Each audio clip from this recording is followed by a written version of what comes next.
ఉన్న బంగారాన్ని విడిపించి ఆ రోజు ఆన్లైన్ రేటుకే మేము కొంటాం. Sharma gold company.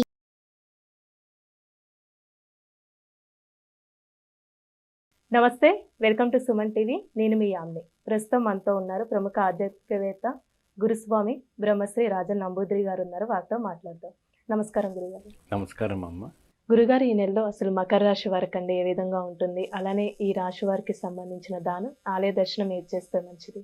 సింహాలక్ష్మి గణపతే నమః, సరస్వతి నమః.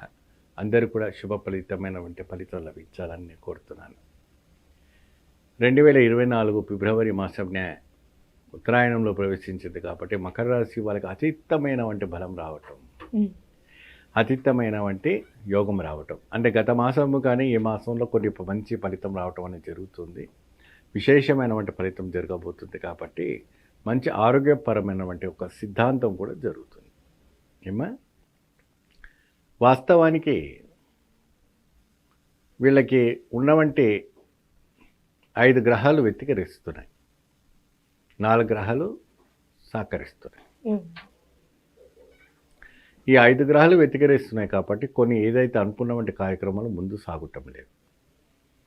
మరి వ్యాపార పరంగా కావచ్చు, ఉద్యోగం పరంగా కావచ్చు, విద్యార్థుల పరంగా కావచ్చు, మరి అనేక. కానీ విద్యార్థులకు ఏదైతే ఇప్పుడు ఉన్నవంటి ఎస్ఎస్సిలో ఉన్నా, మరి ఇతర ఐటీ రంగంలో ఉన్నా, ఇంకేదైనా పదవిలో ఉన్న వాళ్ళంతా కూడా పాస్ అయిపోతారు. విద్యార్థులకు ఎటువంటి కూడా డౌట్ లేదు. మీరు అటువంటిదన్నీ మైండ్ పెట్టుకోకూడదు. మీరు మంచిగా 100కి 100% గ్యారంటీగా పాస్ అవుతారు.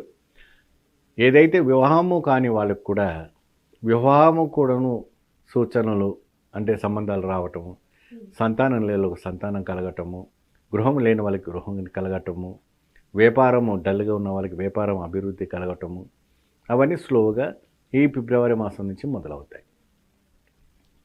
ఈ చేయటం వల్ల ఈ ఫిబ్రవరి మాసంలో మరి ఏదైనా పెట్టుబడి పెట్టాలా, ఏదైనా మనం చేస్తే మాకు లాభదాయకం వస్తుందా అంటే ఈ నెల ఒక నెల ఆగండి.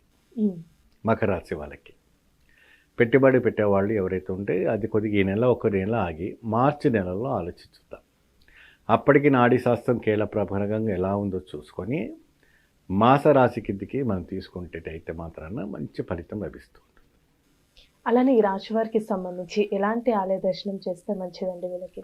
వీరు ప్రత్యేకంగా మనకు ఆలయం అంటే ఇప్పుడు ఈ మధ్యకాలంలో మనం ఏం చేస్తున్నామంటే దగ్గర ఉన్నవంటి ఏదైనా అంటే వాళ్ళ టైం ప్రకారంగా ఆలయం, మహావిష్ణువు ఆలయం కానీ, శివాలయం కానీ, అమ్మవారి ఆలయం కానీ, ఇంకేదే ఆలయం అయినా కూడా వెళ్ళి దర్శనం చేసుకోవచ్చు.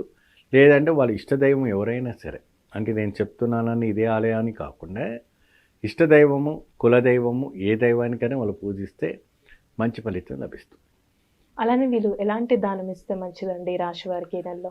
వీళ్ళు ప్రత్యేకంగా 5 గ్రహాలు వ్యతిరేకిస్తున్నాయి కాబట్టి కందులు, మినువులు, పెసర్లు వీళ్ళు ప్రత్యేకంగా ఉన్నటువంటి పేద బ్రాహ్మణులకి వీళ్ళు దానం చేయటం వల్ల అతీత ఫలితం రావటం అనేది జరుగుతుంది. మకర రాశి వారికి క్షీణించిన పైన వంటి ఏదైతే దోషం ఉందో అది ఊచ స్థానంలో రావాలంటే ఈ యొక్క ఫలితం రావటం అనేది జరుగుతుంది. అంటే ఏ వారం దానం చేస్తే మంచిది? ఇది వచ్చేసి మంగళవారము, శుక్రవారము, ఆదివారము చేయటం మంచిది.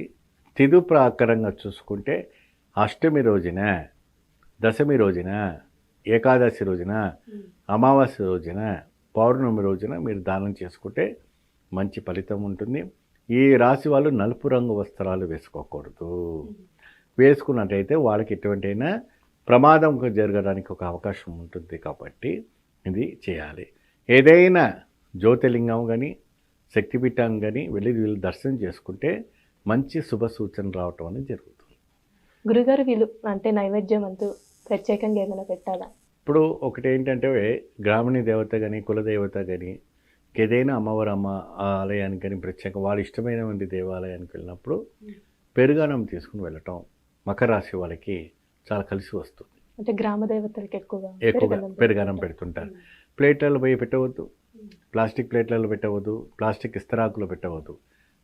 మంచి అరిటాకు తీసుకొని చక్కగా సాంప్రదాయంగా శాస్త్రోత్తరకంగా పెరుగన్నం పెట్టండి. పెరుగన్నం పెట్టిన తర్వాత దాంట్లో ఒక కొబ్బరికాయను పలకొట్టి ఒక కొబ్బరికాయలో ఆవు నెయ్యి పోసి దీపాలను చేయాలి. ఆ దీపారాధన చేసిన తర్వాత ఆ స్వామివారికి, ఆ అమ్మవారికి కానీ స్వామివారికి కానీ నివేదన పెట్టినటువంటి ప్రసాదాన్ని ఈ రకంగా చేస్తే మకర రాశి వాళ్ళకి అష్టైశ్వర్య భోగం రావటం అనేది జరుగుతుంది. చాలా చక్కగా తెలియజేస్తారు గురుగారు. ధన్యవాదాలండి. నమస్కారం.